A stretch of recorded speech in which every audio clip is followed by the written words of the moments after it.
Hi everybody, welcome to our third day of reading. At least I think it's the third day. Please excuse my voice. It's going out. I have my allergies. So if it's a little hard to understand me, I apologize. I will try and be as clear as I can be given the state of it. Um, Also, I know that the last video kind of ended abruptly. I only have 15 minutes to film on the platform I'm using. It's not YouTube, it's like a separate filming thing, and then I post the videos to YouTube. So that's why it kind of cut out the way it did. But if I remember correctly, we were talking about the rituals that the village has gotten rid of with the tradition of the lottery. So, just to recap, the lottery is a tradition that's been practiced in this village for as long as the village has existed. They have a black box that they draw paper from for the villagers to take as part of the lottery. And we said that the lottery is a game of chance. And then the last two couple of paragraphs that we read, we're just going over some of the things that have changed with the tradition since it's been going on for so long. And one of those was they don't have that recital or that chant that they used to do in the beginning before the lottery could begin, and they no longer salute each other as they approach the box to pull their slip of paper from the box. They also don't use strips of wood anymore as as what they're going to pull out of the box's pieces of paper now, because the community's gotten so big that they can't fit chips of wood in there. They has to be paper. So just a quick recap. If I remember correctly, we left off at the very last paragraph. Actually, yes, I think it was the very last paragraph on page 2. So let's go ahead and continue reading. Just as Mr. Summers finally left off talking and turned to the assembled villagers, Mrs. Hutchinson came hurriedly along the path to the square, her sweater thrown over her shoulders, and slid into place in the back of the crowd. Clean forgot what day it was, she said to Mrs. Delacroix, who stood next to her, and they both laughed softly. Thought my old man was out back sacking wood, Mrs. Hutchinson went on, and then I looked out the window and the kids were gone, and then I remembered that it was the 27th and I came a-running. She dried her hands on her apron, and Mrs. Delacroix said, "You're in time, though. They're still talking away up there." Mrs. Hutchinson craned her neck to see through the crowd and found her husband and children standing near the front. She tapped Mrs. Delacroix on the arm as a farewell and began to make her way through the crowd. The people separated good-humoredly to let her through. 2 or 3 people said in voices just loud enough to be heard across the crowd, "Here comes your Mrs. Hutchinson," and "Bill, she made it after all." Mrs. Hutchinson reached her husband, and Mr. Summers, who'd been waiting, said cheerfully, "Thought we were going to have to get on without you, Tessie." Mrs. Hutchinson said, grinning, "Wouldn't have me leave my dishes in the sink, would you, Joe?" And soft laughter ran through the crowd as the people stirred back into position after Mrs. Hutchinson's arrival. "Well now, Mr. Summers said soberly, "guess we better get started. Get this over with so's we can go back to work. Anybody ain't here." Okay, let's go ahead and stop there for a second so we can break some things down.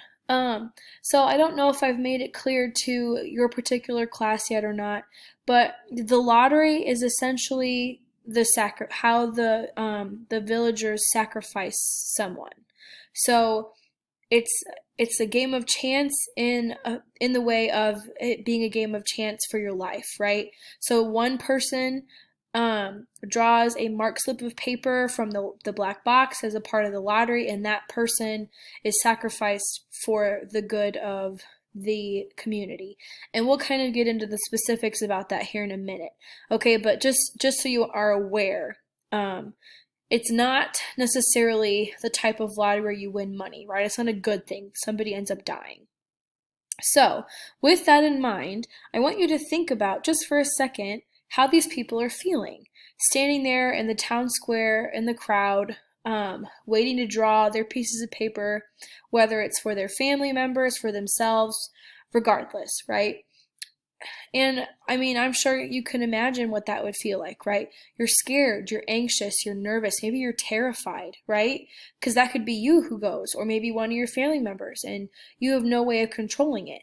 And it's not like you can get away from the lottery either, because if you recall at the very beginning, they talk about how there are other villages who do the lottery as well, but they have to start a day earlier because there's so many people in that community.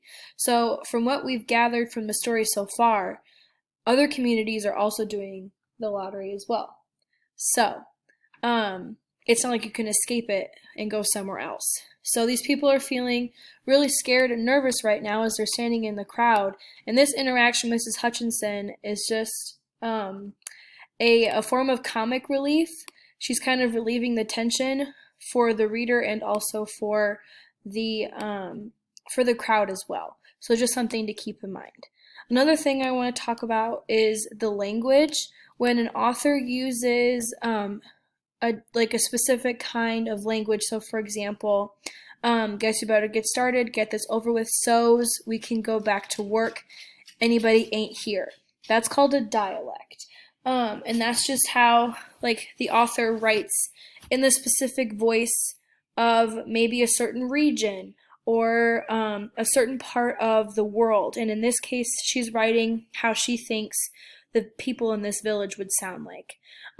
It also can kind of give us an idea of where we are at in time and history. So obviously we can't be too far back in the past because the language is a little easier for us to understand, right? It's not that sophisticated Old English that we might read if we were reading Shakespeare. But it also doesn't sound modern either, right? It sounds kind of uneducated almost. So that kind of gives us an idea of maybe where these people are, both physically and in history on a timeline. So let's go ahead and continue. Dunbar, several people said. Dunbar, Dunbar. There we go. Sorry guys, my thing was frozen. Here we go, okay. Mr. Summers consulted his list. Clyde Dunbar, he said. That's right, he's broke his leg, hasn't he? Who's drawing for him? Me, I guess, a woman said. Mrs. Summers turned to look at her. Wife draws for her husband, Mr. Summers said. Don't you have a grown boy to do it for you, Janie? Although Mr. Summers and everyone else in the village knew the answer perfectly well, it was the business of the official of the lottery to ask such questions formally. Mr. Summers waited with an expression of polite interest while Mrs. Dunbar answered. Horace is not but 16 yet, Mrs. Dunbar said regretfully. Guess I gotta fill in for the old man this year. Right, Mr. Summers said. He made a note on the list he was holding. Then he asked, Watson boy drawing this year? A tall boy in the crowd raised his hand. Here, he said, I'm drawing for my mother and me. He blinked his eyes nervously and ducked his head as several voices in the crowd said things like, Good fellow, lad, and glad to see your mother's got a man to do it. Well, Mr. Summers said, guess that's everybody. Old man Warner make it? Here, a voice said, and Mr. Summers nodded. Okay, so let's kind of go over the wife drawing for the husband and then the son drawing for him and his mom. So we talked about gender roles and family dynamics in the very first day that we read. And I said that the men are at the very top of the hierarchy in this community. They have all the power, they have all the money, they're in the positions of leadership, right? So they're at the top of the hierarchy. Then we said their sons, or the boys in the community, they come next because they'll eventually become men.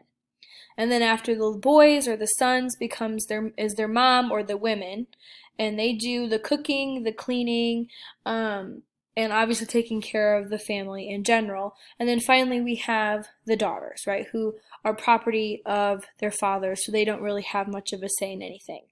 So with that hierarchy in mind is also how things kind of go in order for the lottery to take place. So all the men in the community, they draw first. They will also draw for, it's been a while, guys, but essentially they'll draw for themselves, and then I think anybody else in their family who cannot draw for themselves. Now, if the husband is not there, maybe he's dead or sick, or in the case of Mr. Dunbar has a broken leg, then the next person in that hierarchy would draw for him. And it would fall to the son. But as Mrs. Dunbar says, her son is not 16 yet, so they have to be at least 16 to take the place of their father. So then it would fall to her, so she has to draw for her husband and her son and herself. Then if we look at the Watson kid, he's drawing for him and his mother because he is finally old enough to do so, and for whatever reason, his dad is not in the picture. So that's just something to keep in mind.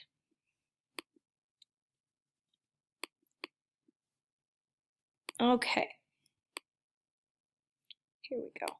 A sudden hush fell on the crowd as Mr. Summers cleared his throat and looked at the list. All ready, he called. Now I'll read the names, heads of families first, and then the men. Come up and take a paper out of the box. Keep the paper folded in your hand without looking at it until everyone has had a turn. Everything clear? The people had done it so many times that they only half listened to the directions. Most of them were quiet, wetting their lips, not looking around. Then Mr. Summers raised one hand high and said, Adams.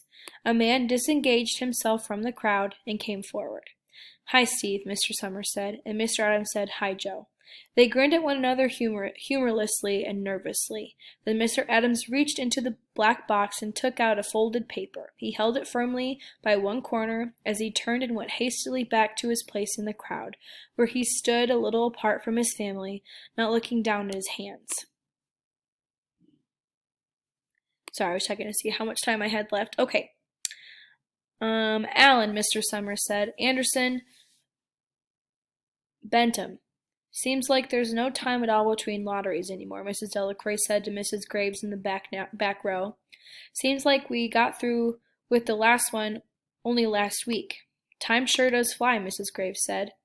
Clark, Delacroix? There goes my old man, Mrs. Delacroix said. She held her breath while her husband went forward. Dunbar, Mr. Summers said, and Mrs. Dunbar went steadily to the box while one of the women said, Go on, Janie, and another one said, There she goes. We're next, Mrs. Graves said. She watched while Mr. Graves came around from the side of the box, greeted Mr. Summers gravely, and selected a slip of paper from the box. By now, all through the crowd, there were men holding the small folded papers in their large hand, turning them over and over nervously. Mrs. Dunbar and her two sons stood together, Mrs. Dunbar holding the slip of paper. Harbert Hutchinson? Get up there, Bill, Mrs. Hutchinson said, and the people near her laughed. Jones? They do say, Mr. Adams said to Old Man Warner, who stood next to him, that over in the North Village they're talking of giving up the lottery. Old Man Warner snorted. Pack of crazy fools, he said, listening to the young folk. Nothing's good enough for them. Next thing you know, they'll be wanting to go back to living in caves, nobody work anymore, live that way for a while. Used to be a saying about the lottery. About lottery in June, corn be heavy soon. First thing you know, we'd all be eating stewed chickweed and acorns. There's always been a lottery, he added petulantly. Bad enough to see young Joe Summers up there joking with everybody. Some places have already quit lotteries, Mrs. Adams said. Nothing but trouble in that, Old Man Warner said stoutly. Peck of young fools. Martin, and Bobby Martin, watched his father go forward. Overdyke, Percy. Okay, guys, let's go ahead and stop there for a minute and kind of break down what's happening. So as I told you, all the men in the community, they draw from the lottery first, right? Except for Mrs. Dunbar, whose husband wasn't available to do so. So she drew for him. And then when the women are called, then she'll draw again for herself and so on, okay? So now they're just going through all the men, and you can kind of still see, too, the overall feeling of how everybody is taking this this tradition, right? It's nothing fun. They've been doing it for years, and honestly, they're just kind of going through the motions at this point. Another thing I want to talk about is why they do the lottery. Mr. Old Man Warner says, the lottery in June, corn be heavy soon. So we can imply with that little piece of information that the reason they do the lottery, the reason they sacrifice these people is to, they believe that it brings a heavier crop, right? And we also find out that there isn't that they that other communities are not doing